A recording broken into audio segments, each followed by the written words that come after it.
My name is Kristen Campbell, and I work with PACE, Philanthropy for Active Civic Engagement. For anyone who is not familiar with us, we are a philanthropic laboratory. And what that means is that we help funders think about big questions and figure out how the insights from those questions can be applied to their practice and to their strategies.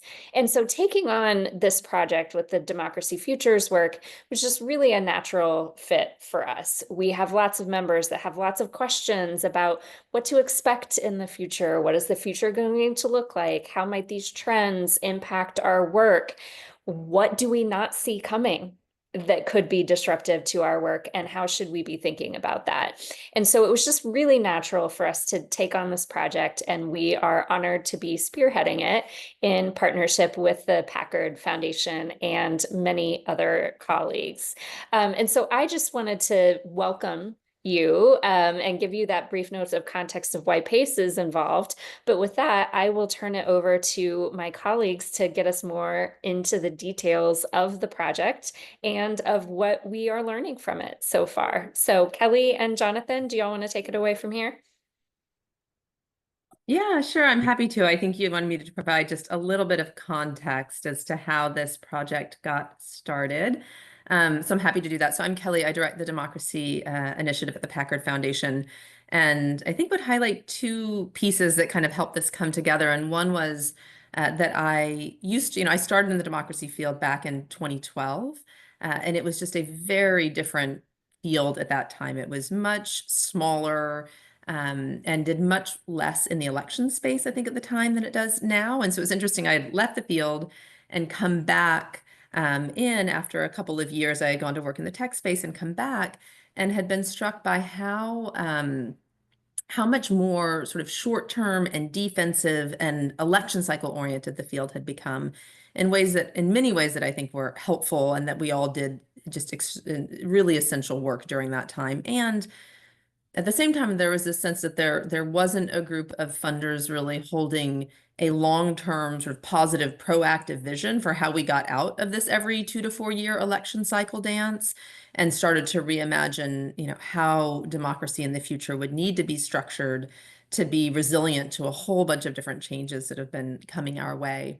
And so that was sort of the first impetus, was this recognition of just how transformed the field was and how sort of short-term and election cycle oriented it had become. And then the second piece was just a fact of my own history, which is I had done a lot of work in the scenario planning and futuring space before, and as a consultant with both corporations and with the intelligence community. And so we would work with, Amgen on the future of, medicine, or Boeing on the future of flight, or an Intel client on, how might Sino-Russian relations evolve and what would be the implications for US national security. And it just struck me that this was a moment in history where so much was changing and so much more change was likely to come, that it would be really, really helpful to do this with the democracy funding field. And the idea of doing it alone in a windowless conference room by myself didn't seem particularly appealing. And the idea of doing it in collaboration and learning from and alongside a bunch of colleagues felt like a much better way to do it. And so had reached out to Kristen and Jonathan and a number of other colleagues in the funding community and elsewhere who are on the steering or advisory committees for this to put this together. So I think I'll stop there, Jonathan, and just turn it over to you unless there's anything else I might have missed. No, Kelly, that's great. Thanks very much. Good morning or good afternoon to everyone. Really appreciate you joining for this particular session. As the title slide that you see there indicates, what we're going to do today over the next 90 minutes is provide you with an update, essentially a review of the first workshop that we held in this Democracy Futures process. And the theme of this first workshop, which we held back in October, was capacity building and horizon scanning. What I mean by that is that we're building the capacity of democracy funders to think in ways that are amenable to foresight, to think about uncertain futures. And then the horizon scanning part of that is really how we began back in October thinking about what the world might be like going out 10, 20, 25 years from now. And so we want to kind of replace some of that, give you an experience of it, and get you into this conversation as well. So in terms of the timing of what we'll be doing here, we'll spend, and this is Pacific time, we'll spend just a couple more minutes just on kind of the outline of the project, what we're doing overall, and this introduction to foresight. We're then going to be joined by a number of people who were participants in the October workshop who are going to relay some of the forces that we learned about back then that we may well see shaping our world out to 2050. We'll then, in response to that, give you a chance in much smaller groups to think about your reactions and suggestions, your reactions to those forces, and maybe suggestions that you have for what we need to be thinking about going forward. We'll then spend some time bringing that back together, sharing ideas. We'll highlight some very early preliminary scenarios, and then we'll talk a bit about the plans for workshop 2 and beyond within the process. So that's how we'll plan the hour or two ahead of us. So first off, as Kelly mentioned, this Democracy Futures project is really one that is going to run for a good part of this year. We started it in October last year with the capacity building and horizon scanning, which we will be now summarizing.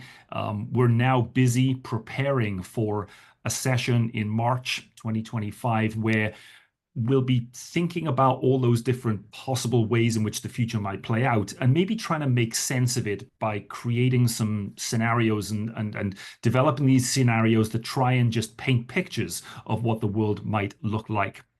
Those scenarios will then provide a platform for work going on in the middle of the year in a workshop in June 25, where we'll be thinking much more about democracy innovations. What are the ways in which we can see changes happening in the democracy field, or we can envisage changes happening in the democracy field that will ultimately take us towards shaping a better future? And so what our hope is the scenarios prompt ideas and innovations, and then the funders will kind of take a look at that and say, here are ways in which we can maybe adjust our approaches in order to shape towards better futures. So the whole point here is we're looking forward in order not just to look forward because it's interesting, but actually to make better decisions today about what we should be doing to fund a better future.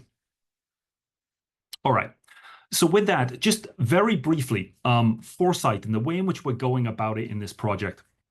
Whenever any organization thinks about the future, they typically ask one of 3 questions. The first question is a question about prediction. What will happen? So we always try and want to know the answer to what will happen. This is why we pay for forecasts, why we pay for projections, why we pay for opinion polls, and so on. The problem with what will happen is that the future is uncertain and there's no guarantee you're going to get the answer right. A lot of the time, the second question comes into play. What would we like to have happen? This is the basis of a lot of visioning exercises. And I think, if you've got an organization that is fully in control of the future, then it's a good question to ask. But it's limiting because we don't always get what we want. So the third question, what might happen, is in many ways the classic one that you need to think about when you're doing foresight. So the question that we're asking in this process is what might happen globally, within the US, within the democracy field, that some of it we might like, some of it we might not like, some of it we will be surprised by. But what is it that might happen in the future that we need to be prepared for? And scenario planning is in many ways no more and no less than a very structured way of asking questions about what might happen. And so the scenario work that we're doing within this project, you can see there are definitions, scenarios of the development of these stories about the ways that the world might turn out tomorrow that can help us. They recognize our assumptions, and then we adapt to changing aspects of our current environment. And then scenario planning itself is using these provocative stories about the future to ultimately help people learn and then change the minds and actions of a group of people. So the scenarios are very much a means to an end around trying to get us all to think differently about what it might mean to support democracy, both today and in the future. So I want to just talk about horizon scanning for a moment or two. Um, as democracy funders, our focus in many ways is in what's on the center of the slide here. We're worrying, or we're in control of our strategies. We think about our grantee support. We think about the engagement mechanisms and mindsets and approaches. Um, but then wrapping all around that for democracy funders is these questions of what's going to happen to power structures or civic engagement or voting systems or institutions. Where we start with scenario planning is in a bigger, broader outside in sense. We want to try and understand the ways in which things like economic systems or science and technology or religion or demography or climate or other things may well play out in the future. Let's say in our case, over the next 25 years, if we understand a little bit more about where some of those things might go, we think we will then have a better idea of what might happen to institutions, what might happen to norms, what might happen to power structures. And then that gives us a better idea of what we should be doing regarding funding strategies and grantee support and so on.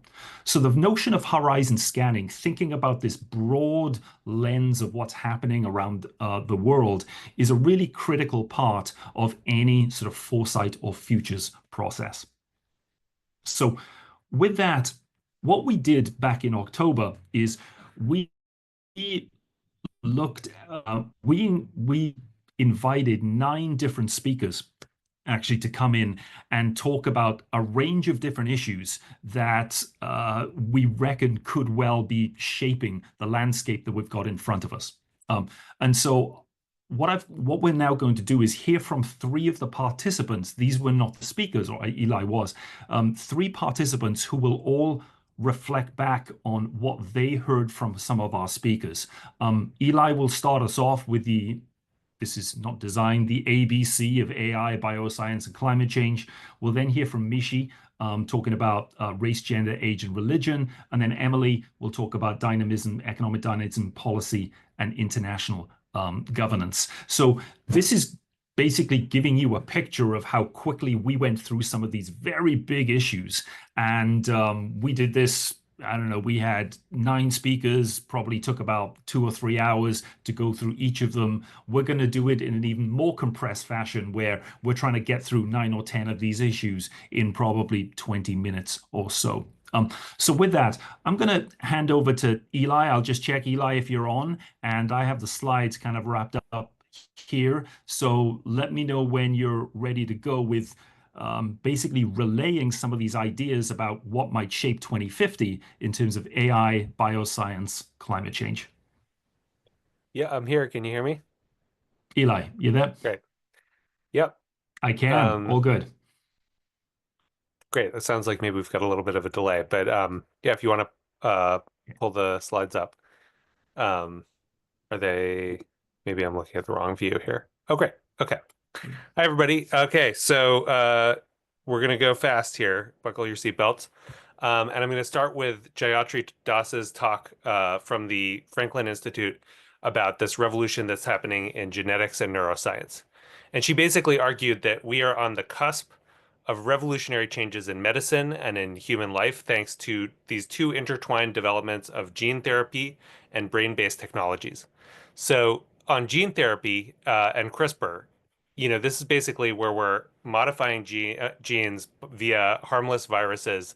And we already have, real examples out in the world of using these harmless viruses to change the genes in the eye to restore vision in certain types of congenital blindness. And the key to this breakthrough, which is spreading through a whole bunch of fields, is this technology called CRISPR that you may have heard of, which basically lets scientists cut and paste DNA with extraordinary precision, similar to editing a Word document. So the FDA recently approved the first CRISPR-based therapy for sickle cell disease, and doctors can remove a patient's blood stem cells and edit them with CRISPR and put them back in the bloodstream so that they produce healthy hemoglobin, which is really life-changing. And so over the next 5 to 15 years, the goal is a more universal kind of plug-and-play platform where you could kind of like adjust people's genomes on the fly. The second big breakthrough is neurotechnologies that are basically like the ability to read and write to the brain. So, just like you read and write data in a computer, we're now starting to be able to do that, especially when we combine technologies like EEG and fMRI with AI. We can actually kind of interpret brain signals to understand thoughts. Some call this mind reading. I know it sounds totally crazy, but it's actually happening. On the right side, people are figuring out how to use magnets and electrical stimulation to adjust the way that parts of people's brains are working. So combining these kind of read and write interfaces could do wonders for people with disabilities, but also raise these really important and tough questions about privacy, human agency, what happens when the line blurs between medical treatment and enhancement. Huge benefits, and also huge risks. Unprecedented eugenics, unequal access to gene editing technologies, problematic use of mind reading technologies. You can probably imagine that there are some problems there. Um, Bioweapons, super soldiers. How does the regulatory landscape keep up? But more deeply, like, how do we deal with a democracy or with personhood when people are making these fundamental biological adjustments to the human genome and the human brain? Okay, so that's one. I think I did that exactly, and I'm a little over. All right, so we're going to go through climate change. So Daniel Lindvall of the University of Uppsala spoke to the future of climate change and basically argued that the effects of climate change, and in particularly on food security, are going to pose a serious challenge to democratic governance. And we'll just go right into the next slide. Um, basically we have increasing climate turbulence, extreme storms, floods, heat waves that are going to put a lot of the food production at risk just as global population continues to rise, requiring 30 to 50% more food. And this will drive up prices and lead to these kind of shocks in countries as well as kind of mass migration. The costs could lower average income significantly, and the stresses don't fall evenly. So poorer communities are hit the hardest, which can deepen inequality and lead to polarization, and also just lead to large-scale migration, which we're starting to see. So Daniel described this as kind of having two possible outcomes. One is, that this plays into the hands of authoritarians because food security, if you can guarantee food security, people are willing to forego a lot of freedom and a lot of other things, and it's also just kind of weakens some of the other institutions when people are that desperate. On the other hand, sometimes disasters mobilize communities and build resilience, spark grassroots efforts, draw attention to systemic problems, and spur collective action. So it seems like there are kind of these two futures that are possible, one where governance systems are unable to handle climate shocks, or another where we both kind of rein in climate change from its worst case scenarios and are able to kind of absorb these shocks into strengthening our democratic system. So Now climate change boarding isn't just customers with on, disabilities there. It says right there. we got Lori, do you mind That's just good. muting? Um, uh, so climate change isn't just an environmental issue, it's kind of a test of our political systems. And to preserve and strengthen democracy, we need equitable solutions that address the immediate crises and long-term challenges. So finally, I'll summarize my talk on AI. And basically, I was arguing that we need to be prepared for the possibility of continued and even exponential AI progress and build democratic governance systems that scale as fast or faster. And the way that I kind of talked about this, if we go to the next slide, is through the lens of Moore's Law. You've heard of Moore's Law.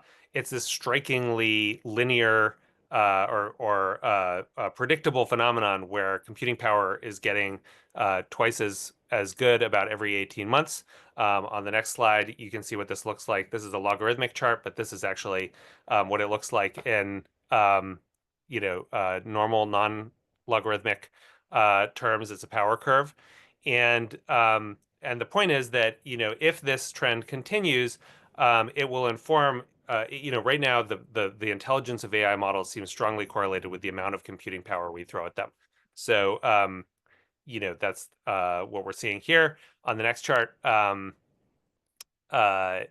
If we project this out, we're here in 2024, but on the next one, you'll see that even just 3 years from now, we have a startlingly larger amount of computing power, let alone 6 years from now, or in 2050, which was the original goal, where basically the amount of computing power we have is barely noticeable. So what does this mean? On the next slide, one thing that it means is that we really have to be thinking about sort of the combination of economic and political power that accrues to large firms that control this extraordinary amount of computing power, which is not that many firms. And more broadly, on the final slide, we need to think about, how do we scale the ability to govern ourselves and bring people together to make values-aligned decisions as fast as we're already kind of scaling computer power today. All right, that was 3 big topics in roughly 6 minutes. Eli, thank you very much. Thank you so much for doing that and honoring the various speakers that we had speaking about these things. And again, I apologize for the nature of the kind of the speed and the lightning round of this, but in some ways it kind of captures, I think, a bit of the experience of folks back in October as well. All right, so we'll move on from the ABC of AI, bioscience, and climate change. And I'll now invite Mishi Knight to talk about a number of different topics that we had conversations about: religion, demographics, gender, race. So Mishi, over to you for the next part of this, please. Great. Thank you, Jonathan. This is also going to be really, really fast. I'm going to try to speak slowly so at least you can hear me. So each of these topics, race, gender, age, religion, the bullet points that you're seeing here are taken from a number of different conversations that we had. One with Eunice Lynn Nichols of Cogenerate, Stephen Harris of the Fetzer Institute, Soraya Chemale, an author and activist, and some of Eli's presentation as well. So let's dig in and start to think about race. There is a number of factors here that are mainstays across each of the areas. For example, demographics. As it relates to race, we're on the cusp of a majority minoritized population by about 2045. And so the implications of this are vast. Some of it means that our social and political dynamics are changing with this reality that we are becoming a changed country. We're also seeing where distribution in terms of people of color to white people in the US is also shifting. So communities of color under age 45 make up a noticeably larger share of the US population than those over age 45. We are seeing in the tech and AI space that the development and advancement of tech is really concentrating power within the hands of white men who are predominantly in the space, and older white men.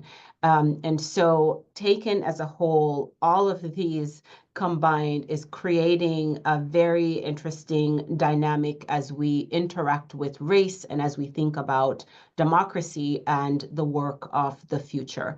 There was a very live conversation that I think is still ongoing in terms of how we tackle and think about race as a construct and part of the work that we will do in futuring.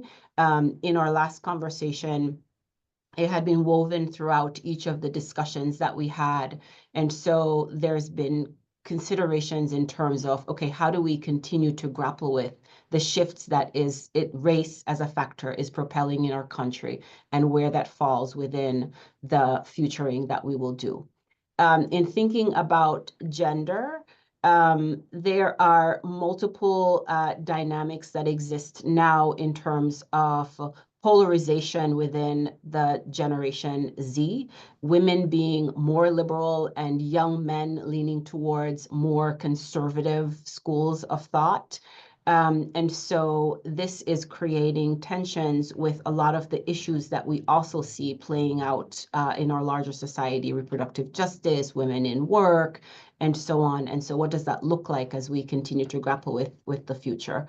There's also a conversation we had in terms of global movements around gender and what we're seeing both domestically and globally, and how we can draw parallels between these different movements that is really captured by this idea of women, men, and a broader construction or realization of the gender spectrum. There's a global refusal of patriarchal systems. And so that is manifesting in non-traditional movements that are starting to push back on that in global spaces. In terms of age, there was again the conversation of demographic shifts and the realization that by 2035, America will no longer have older adults, more older adults than younger adults. And so how do we bring these different groups together that overlap in workplaces and in social spaces? We're seeing increasing amounts of age segregation. Owing to these differences, we're seeing increase in generational conflict. And so as we think about social cohesion and moving into a future where that is realized, what are the implications for age and this shifting demographic? There was a conversation too around longevity and what technology allows us to offer in terms of advances for healthcare and models for civic engagement and citizenship as people continue to age.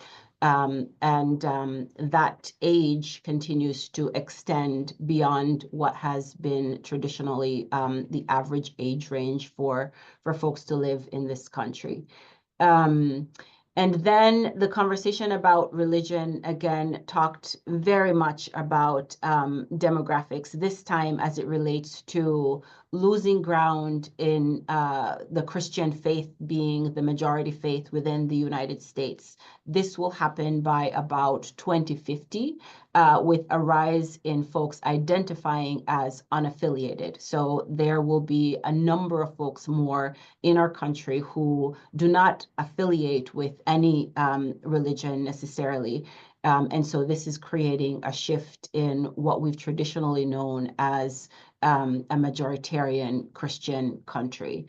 There's increasing erosion of shared social values, perhaps some of this predicated on the fact that people are less affiliated and their religious affiliation continues to evolve over time. So that is causing some erosion in values, and also a crisis. Crisis is my word, but really thinking about what does this mean for national identity and how does this interplay exist between politics and religion, especially when we talk about Christian nationalism and some of the challenges that poses. So in sum, I think across each of these, there is a date range or a time range against which we're working, 2035 to about 2050, where a lot of the distribution in demographic shifts, age shifts, affiliation with religion will be playing out. And so that gives us a good sense of, okay, so taken as a whole, what does it mean we have to be thinking about for a future that is actively thinking through democracy and how that is realized. I would also say that this dominance of white men in tech and the shift as it relates to men and conservative views was a conversation that we actively had, because people brought in different examples of their own within their own work to contextualize how that looks on the ground and what that is indicating for a future where a lot of the issues continue to create this widening of polarization around conservative versus progressive views and tech versus traditional modes of operation.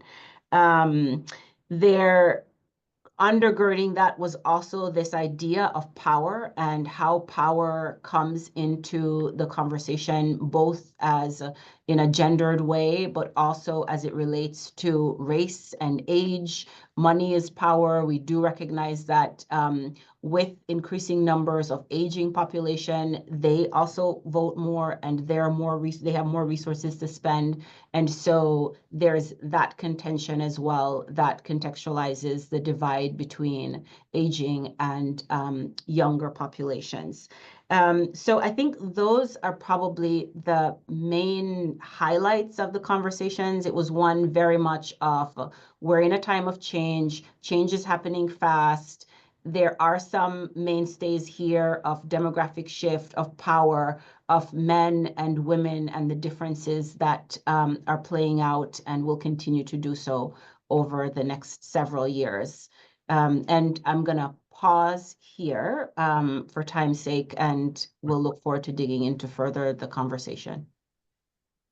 All right, Mishi, thank you so much for that, and really appreciate it. And I hope that people are, as I'm listening again to material that I heard first back in October, it's just giving me this sense in which what a remarkably different country or world we are likely to be living in, and that difference could go in all sorts of different uncertain ways. But we're already seeing, I think, just from what we're hearing from Eli and from Mishi there, portraying other people's thoughts about how different the world could well be in 20 or 25 years' time.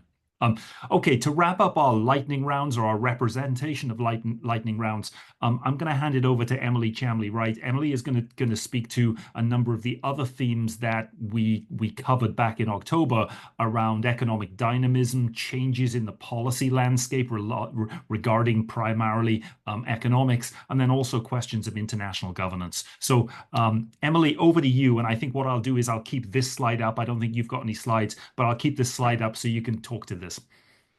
Awesome. Thank you, Jonathan. Thank you all for joining us. So let me jump in with Tyler Cowen from George Mason University. He spoke about economic dynamism. The good news, he said, is that American dynamism is reemerged, direct quote, and illustrated that by focusing on AI and biomedical innovations.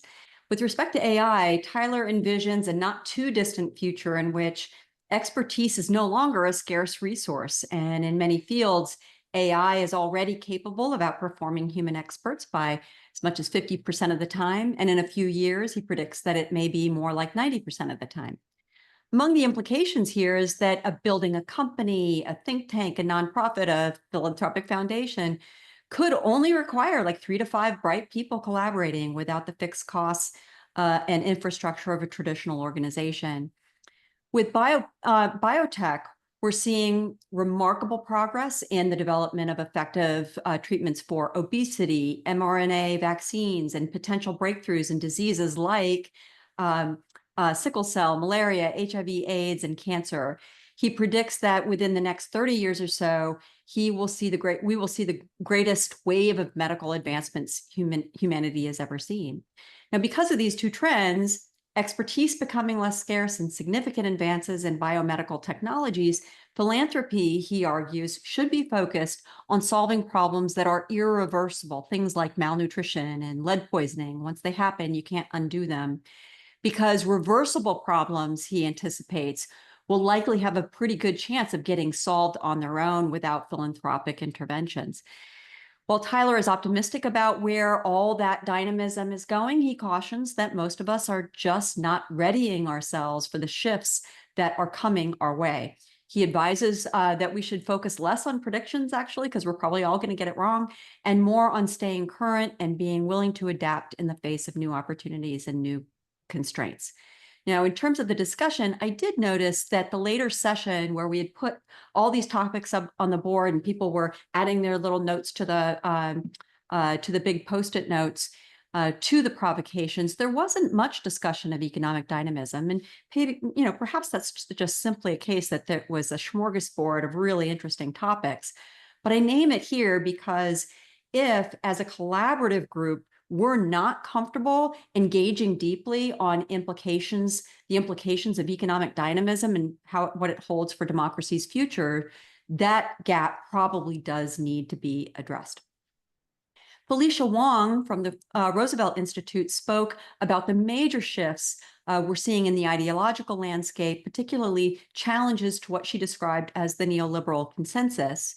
Neoliberalism, Felicia argues, has sown the seeds of both economic and political instability, leading to extremes of wealth and poverty, hyperpartisanship, and the rise of authoritarianism.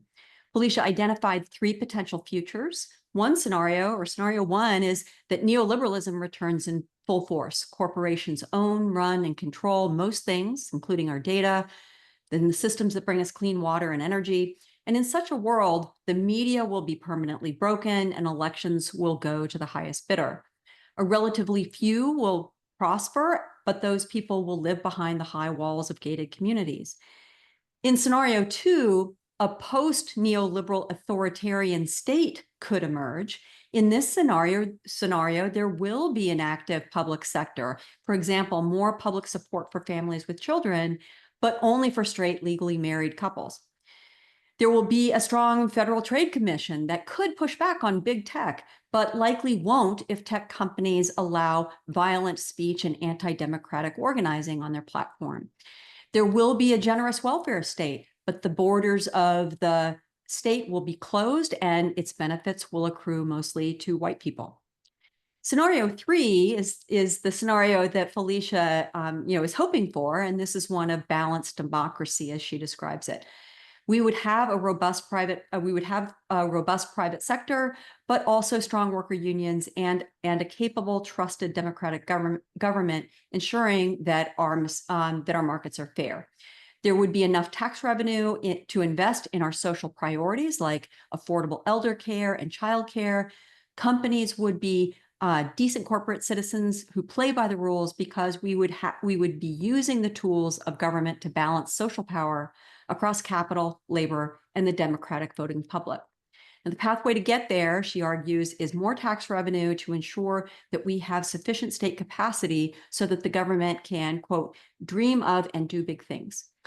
In the discussion, some of us registered concern about the use of the language of neoliberalism. Some of us who care about market liberalism as an important part of the overall liberal project really don't recognize ourselves in the label or in the description. And I do want to note that Felicia also registered concern about the use of the term. So maybe there's some common ground there. More critically, a concern was raised that scenarios 2 and 3 are structurally quite similar, and that scenario 3 may be vulnerable to collapsing into scenario 2 as the political landscape shifts. For example, we are very likely to see this dynamic play out as the new administration seems to be angling towards weaponizing federal agencies to reward friends and punish enemies. Third, Peter Waring of the United Nations challenged us to rethink the future of international governance and with respect to nuclear weapons. He observed that the planet stands at an ecological, technological, and political crossroads. Modern structures of global governance and security were determined reactively in the wake of World War II and the use of the atomic bomb. And this structure of global governance has allowed us to live with these weapons, but at a dear price. We no longer worry or think very hard about the omnipresent possibility of nuclear oblivion, and we don't really see how dramatically the governance structures impact our democracy and our role as consenting citizens. The nuclear threat and our governance structures responding to that threat has centralized domestic power and decision-making authority in the hands of a small, unaccountable political elite, undermining democracy and citizens' voice. If a nuclear weapon were to be used, it would be the most consequential decision in human history, and none of us will get a say in whether, when, or how it is used. And our current system is based on a paradigm of security that privileges the nation state above all else. It's a paradigm that of deterrence by threatening the most extreme violence imaginable. In other words, our security is built upon the insecurity of others. And Peter's vision is that we build a new apparatus of planetary security by stepping away from the brink of nuclear Armageddon And we can do this by prioritizing our urgent shared concerns like climate change, mass extinction, water diminishment, and threats related to cybersecurity and global pandemics. In terms of the discussion, it ranged widely from the small interventions we could do, relatively small but important interventions we could do right now, like stepping back from hair trigger alert systems, to much broader changes that we could be entertaining that would envision new structures of global governance. Thanks. Emily, thank you so much for that. And so Eli, Mishi, Emily, thanks for relaying there just in a very, very kind of efficient fashion the range of questions or the range of ideas that were provided to us by our speakers back in October. Now, at that workshop, what we then did was we had some time with each of the speakers to look at this almost like question one that we've got here. We thought about how any of these potential changes then might challenge our current thinking and our assumptions about the future. So we had kind of good conversations around a lot of that. And then that led on the following day to thinking about, well, what are some of those social, technological, economic, environmental, and political trends? What other trends might well we be seeing that could shape us into 2050?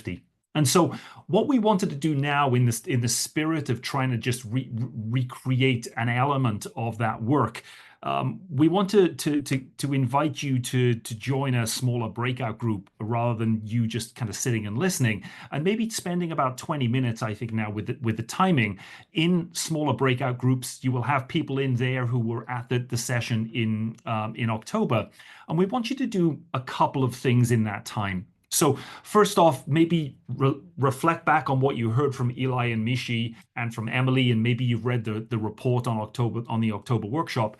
Reflect on how any of those topic areas kind of challenge our current thinking. Are there things in there that we talked about regarding 2050 that maybe we think we're not really building in or assuming about the future, and maybe that's something that we should be challenging either ourselves personally or our organizations to do so. We'd also like you in this time to, once you've had maybe a couple of conversations about reflections, think about these are only 9 or 10 topic areas.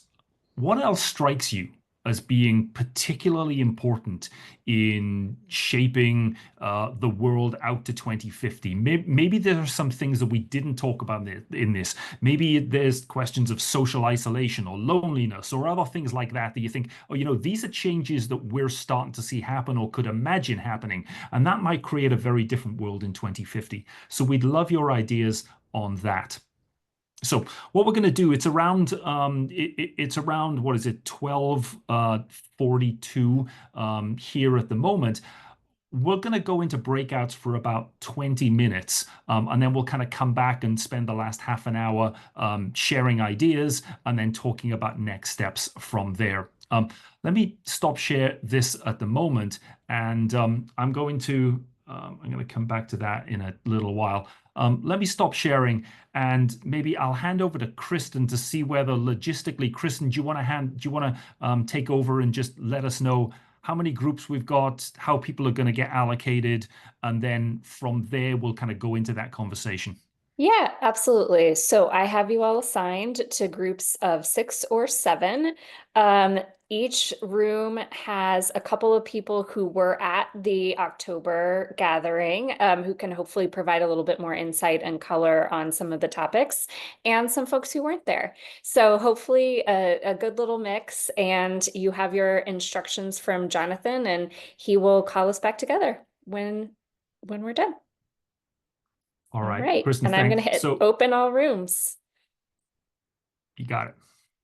Right. Thank you.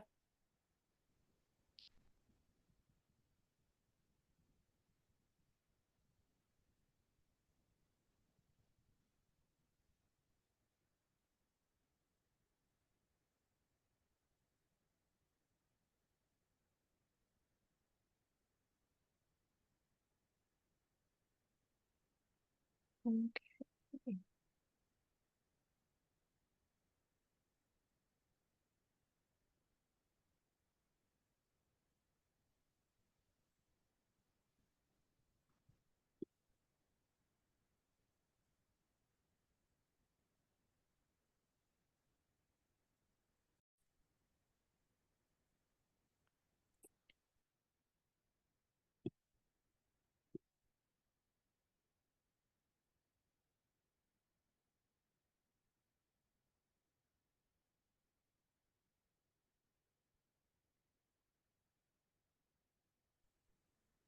All right, welcome back, everybody.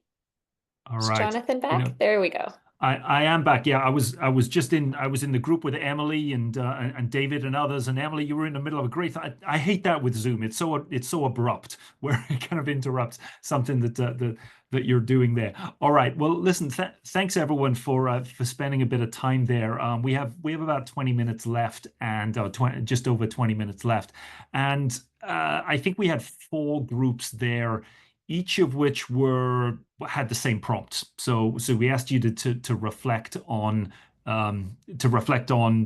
okay, what did you hear, either if you were there in October and kind of had some things kind of reminded to you, or maybe this was new to you. What did you hear from this that might be is reinforcing some ideas, or maybe more importantly challenging some assumptions? So that's one thing. And then also, were there any questions around maybe there were some ideas that didn't come up in these 9 or 10 topic areas, but you think as we're imagining 2050, it's going to be important for us to play, it's going to be important for us to include a consideration of the following things. So what I'd love to do is, I didn't give you any kind of particular instructions here around, oh, let's get a note taker and get ideas back. But I would love to hear maybe just some reflections from each of the groups, and it doesn't have to be one person; it can be 2 or 3, in terms of what were some of the themes emerging for you as you then got into these groups of 4 or 5 or 6 people that you felt this is going to be important as we're considering 2050, and particularly as we're considering, what is going to be important for democracy. So with that, I know we've got a number here. So Eli, I know you were in a group. I'm not asking you to kind of speak to it, but I know you can kind of corral who else was in your group. And why don't I kind of hand over to you to say, look, is there anything from the group you were in, Eli, that people want to kind of relay back and say, this was something that challenged our assumptions, or this is something that we were, particularly interested in kind of finding out more about because it really wasn't covered that well. So, Eli, anything that you would mention there, or maybe invite someone else from your group to speak to it? Yeah, I don't want to totally put you on the spot, Erica, but if you're game to speak to your information environment point, I think that'd be great. Yeah, sure. No, I just was noting that within the STEEP framework, there didn't seem to be kind of a discussion around sort of how information is shared and communicated, which felt important as we're thinking about democracy and the way that folks need to be informed about things. So Yeah. That's interesting. Erica, Can I just jump in? That's interesting because one of the things that we did at the workshop too was we looked back over the last 25 years to say what were some of the major things that happened in the last 25 years that might help us get in the mindset about what's possible for the next 25. In the last 25 years, the most significant theme was about information and communication, and just how it gets distributed, the expectations of timeliness, what gets considered as news, who is seen as being factual and why, and what that means for trust. And so I didn't realize it until you said it, Erica, but it is interesting that was a big thing that we talked about in our retrospective and not as much in a futures orientation. Yeah, no, I appreciate that, Erica. Thanks for raising it. And I think the kind of information environment is always a kind of staple in the almost like the technology bucket of STEEP. Whereas I think the way in which AI and the way in which bioscience are kind of they're the ones that are kind of taking most attention at the moment. But it's clearly important. The other thing I'll say is that I'm absolutely sure that when we get onto later on in this process, whether it be in the scenarios or particularly in the democracy innovations, questions of media and questions of dissemination of information and so on I think are going to loom clearly very, very centrally in there. So I appreciate raising that. Eli, anyone else from your group that you would highlight, or anything else kind of coming up in that conversation? Yeah, I would just say we had a good kind of chat about the need to bring these macro trends down to people's lived experiences, and also the challenge of doing that when we, the difference between knowing that electricity is going to be widespread in, knowing in 1880 that electricity is going to be widespread in 1920, and knowing what life is going to be like in 1920 is like a fairly big difference. And so how do we bring people's lived experience in while traversing that gap, or that move from macro to micro? Yeah. Appreciate it. Great. Thank you. Let's turn to another group here. I think Kelly and Nick, you were in the same group there, I think. So Kelly, no, you weren't. Okay, so Kelly, let's deal with your group. Anything that that you heard about, or you want to encourage someone else to kind of share a point that was raised in the group that you were in? Yeah, I'll offer two, and then would love if others want to chime in. But I think the points around just what it will mean when expertise is no longer, a unique and is more of a commodity, and how that impacts sort of education and trusted institutions and a whole bunch of other things. And then we spent a lot of time talking about the gender divide that is emerging and what, if anything, can be done about that. So those are the two areas I think we spent most of our time on. But Elizabeth, Michael, I'm looking around to see if those want to chime in. Yeah, I thought it was too short a time because we were just starting to say hello, just starting to pull the threads, just starting to define some problems that matter to us, but also, and not a surprise that we all have a piece of the puzzle.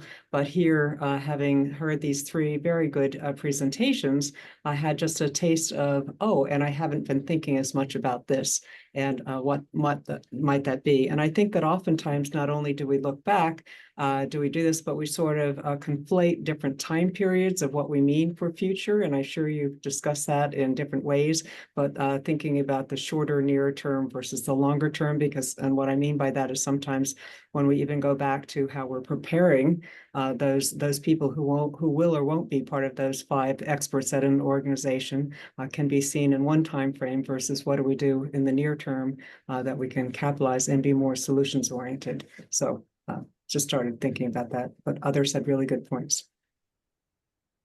Thanks, Elizabeth. Any others from Kelly's group?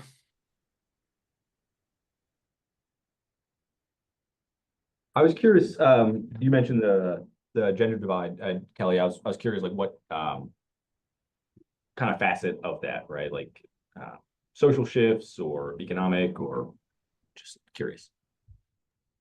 Yeah, I think a little bit of both. And Michael, maybe you want to chime in here, but I think that the biggest piece was this sense of, are these massive global trends that we don't have a lot of agency over and are sort of on the receiving end of? I can't remember, Michael, how somebody framed it of like, are we trying to change the temperature or just taking the temperature, and what can kind of be done in that space? And then we spent some time talking about some of the efforts that philanthropy is funding, like the American Institute for Boys and Men and others that are trying to engage there. Michael, anything you would add? Repeating simply what you just said. I mean, the gender thread through the analysis I thought was fascinating. And then the global perspective and the comment about the patriarchy resistance coming, and how much can be done about that, and is that the evolution of where things are headed, and how much can be shifted and changed. All right. Wonderful. Okay, let's move on. Emily, let's go to the group you were in there with David and Angie and others. Any thoughts, Emily, if you want to either highlight a couple of things that kind of came up for you, or maybe invite Sterling or others from that group to mention anything. Sure. Let me at the risk of taking a little bit of poetic license, I think that there was a thread across many of the contributions, beginning with David Dixon, who joined us, had to leave, but he was struck by the questions of belonging seemed to be a critical thing that was coming through as a theme, sort of like in the interstices of the different presentations. Belonging, fear, a scarcity mindset, that these were the things that were driving a lot of the polarization, and unnecessarily so. And the conversation went in many different directions, but where we were ending up was around issues related to place-based governance, place-based decision making, and when you consider like the even like Peter Waring's conversations around global governance, I think Eli's presentation is similar. That we've got, I think what's emerging as a kind of focus area around where is the locus of decision making? Where does it make sense to put the locus of decision making in a neighborhood, in a literally a place-based community? But Ansha was saying, but I'm a part of a lot of communities that aren't like physically place-based, but still they're small, intentional communities that could be driving a lot of really good decision making, kind of from the bottom up. And so as you kind of go up the scale, where a key question for me is, where do we want the locus of decision making cited? Is it in local communities for one set of things, but then it makes sense for kind of meso level communities that are not place-based, that can be another locus of decision making, all the way to communities, states, national, and then global. And having that focus on that question of how do we build a robust democracy, I think a key question is, where do we place the locus of decision making for any given set of issues? And I'm on a hobby horse of always plugging Eleanor Ostrom's work and Vincent Ostrom's work from University of Indiana, Bloomington, because I think that speaks to that challenge. And there's no panacea, there's no obvious one size fits all, but that's sort of their point. So and that last bit was some editorializing on my part. So Sterling and Ansha and David and who else am I missing from our group? What else did I miss?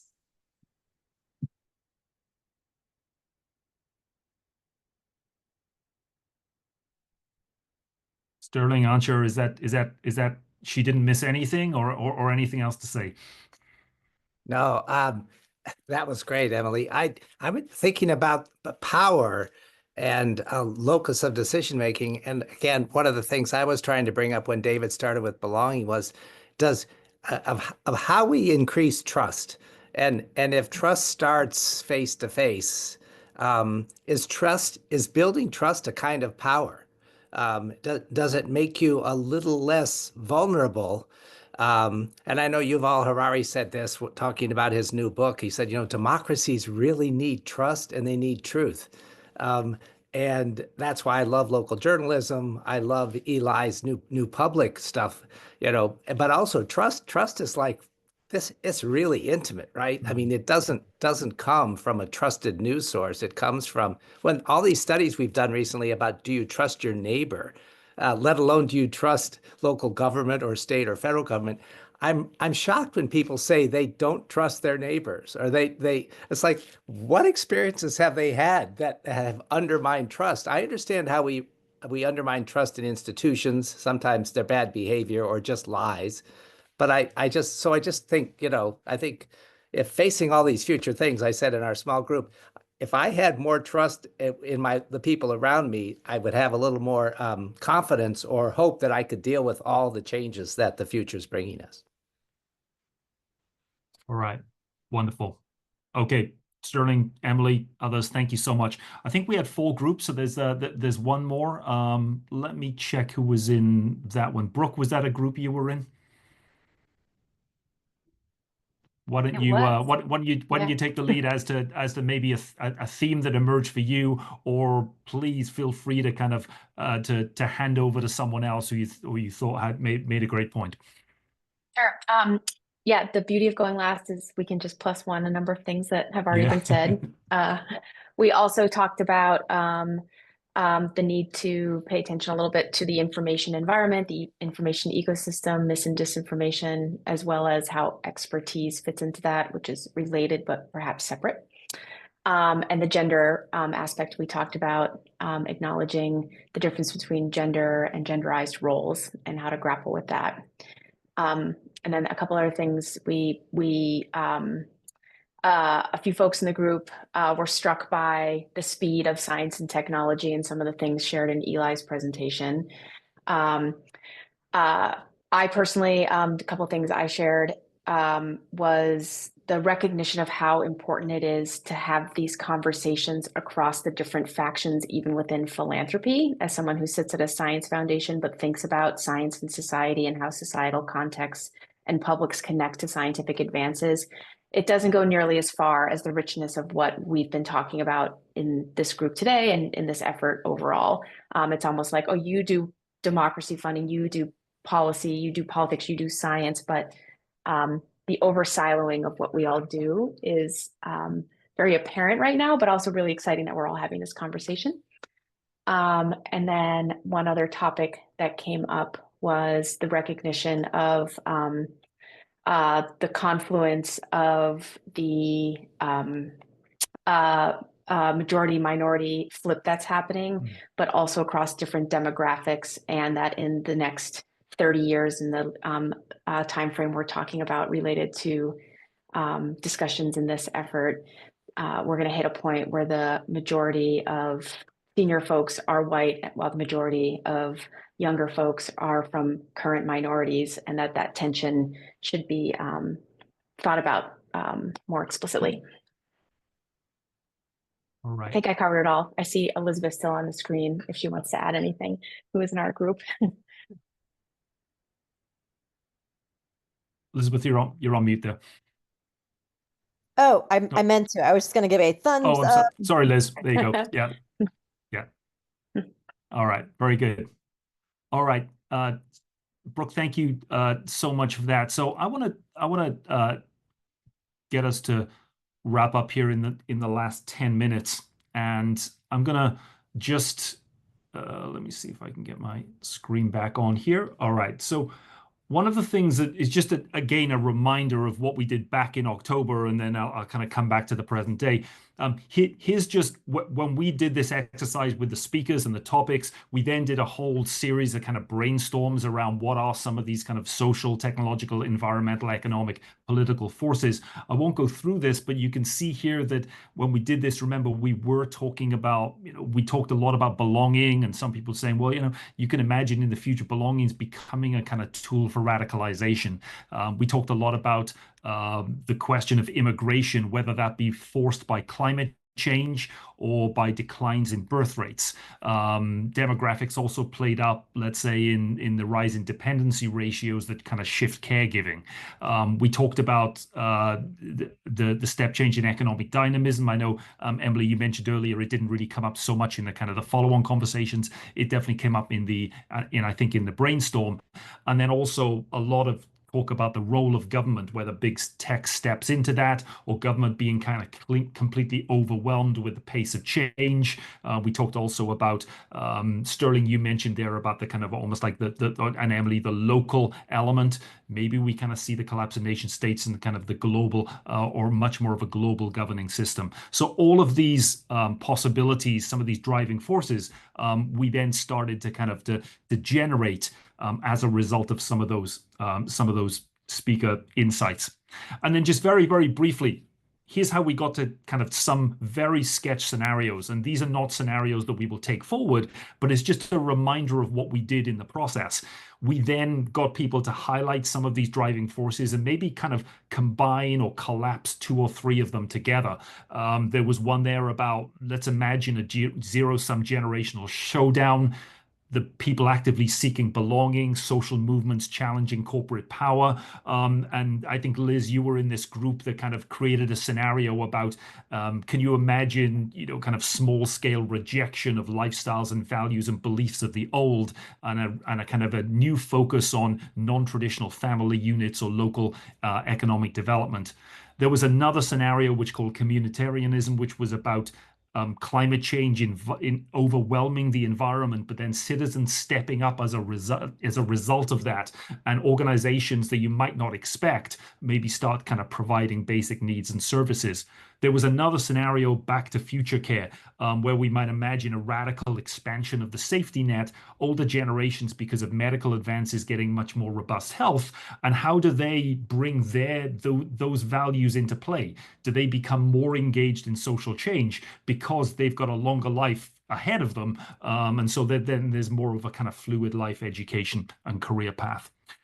The reason why I'm putting those up there is just to give you a sense as to these ideas, these driving forces can then get combined together to start telling us stories about how we might imagine the future. And I think what's going to be important as we play scenarios into the next part of this, I'm going to take a couple of things from earlier in the conversation. Mishi mentioned earlier about the importance of power.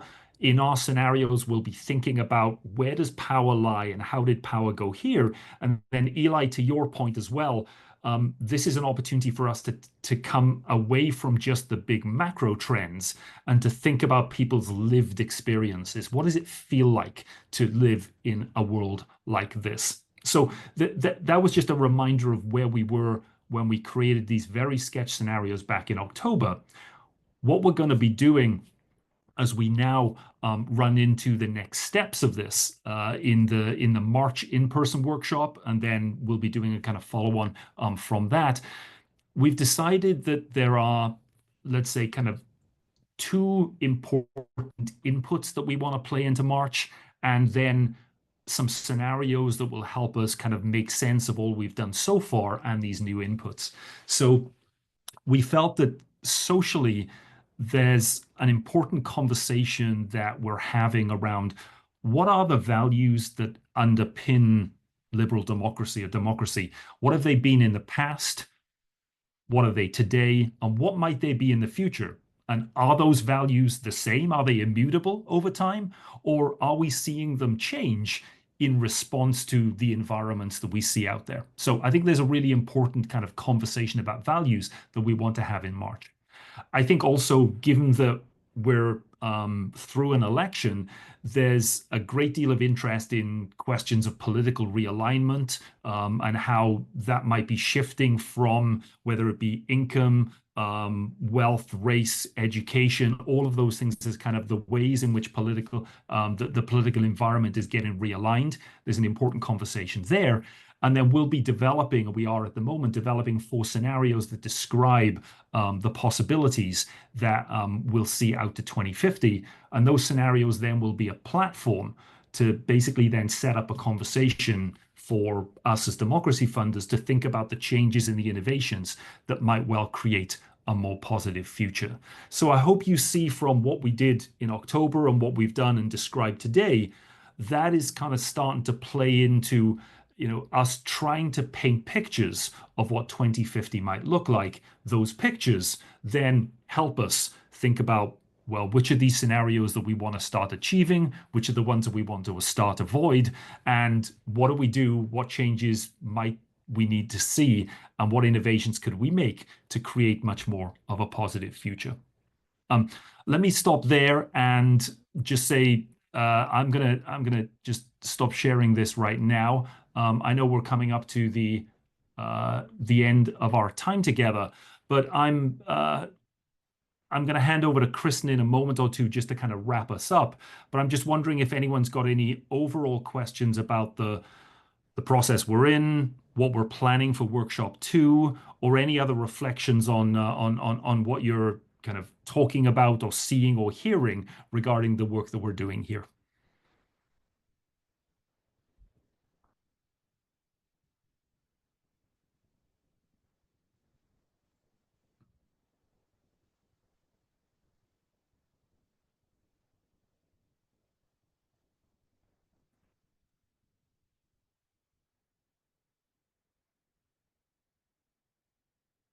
Right.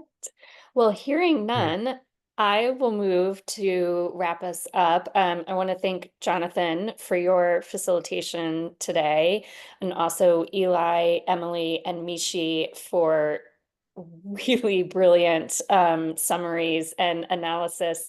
It's so interesting. I've listened to all the speeches and watched the videos and reread them and analyzed them myself. And every time I hear somebody describe them, I learn something a little different, or something hits me in a little bit of a different way that tweaks my brain slightly. So really, really appreciate your insights.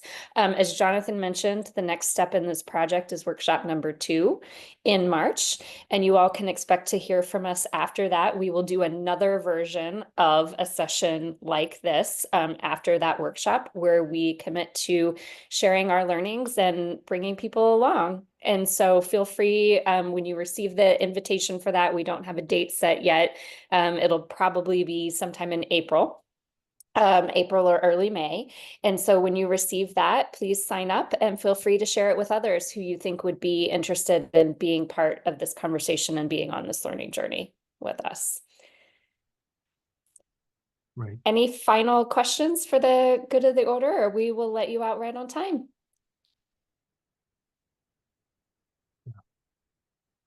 I'll just say thank you. I'll just say thank you again for all of your ideas and input, and really appreciate them, whether it be verbally or in the chat. Yeah, looking forward to continuing the conversations. Thank you.